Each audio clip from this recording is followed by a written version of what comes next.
India లెవెల్లో Hanuman movie విడుదలైంది. Prashanth Varma direction లో తేజ సజ్జా చేసిన ప్రయోగం సౌత్ నార్త్ అంటూ సందడి చేస్తోంది. మరి టాక్ కూడా కిక్కిస్తుందా? ఫైనల్ రిపోర్ట్ తో ఏం తేలింది?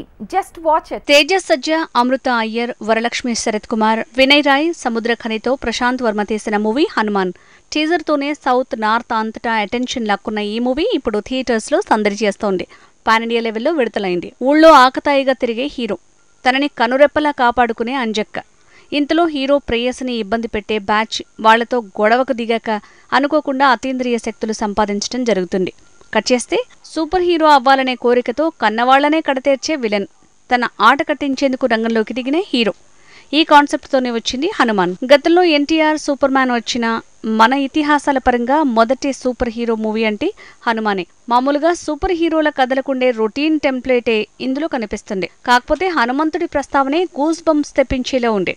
బలహీనుడు సడన్ గా సూపర్ హీరో అయిపోతే ఎలా ఉంటుందో చూపించి దర్శకుడు సక్సెస్ అయ్యాడు. హనుమాన్ మూవీకి కథనం బాగా కలిసొచ్చింది. ఇక గ్రాఫిక్స్ కి తోడు మ్యూజిక్ మ్యాజిక్ చేసింది. మొత్తంగా ట్విస్టులతో గూస్ బంప్స్ తెప్పించడంలో ప్రశాంత్ వర్మ నెక్స్ట్ లెవెల్ కి వెళ్లాడు. సౌత్ లోనే కాదు, ఇప్పుడు ఈ మూవీకి నార్త్ లో కూడా పాజిటివ్ వైబ్రేషన్స్ వస్తున్నాయంటే ఇది కాంతార, కార్తికేయ 2 ట్రాక్ లో వెళ్లినట్టే అన్న మాటలే వినిపిస్తున్నాయి. హనుమాన్ మూవీకి తేజ సజ్జా, సముద్రఖని, వరలక్ష్మి పాత్రలు ప్రాణం పోసాయి. క్లైమాక్స్ లో హనుమంతుడి రాక పీక్స్ అనేస్తున్నారు. మొత్తంగా ఈ మూవీ హిట్ టాక్ తో కిక్కిస్తోంది.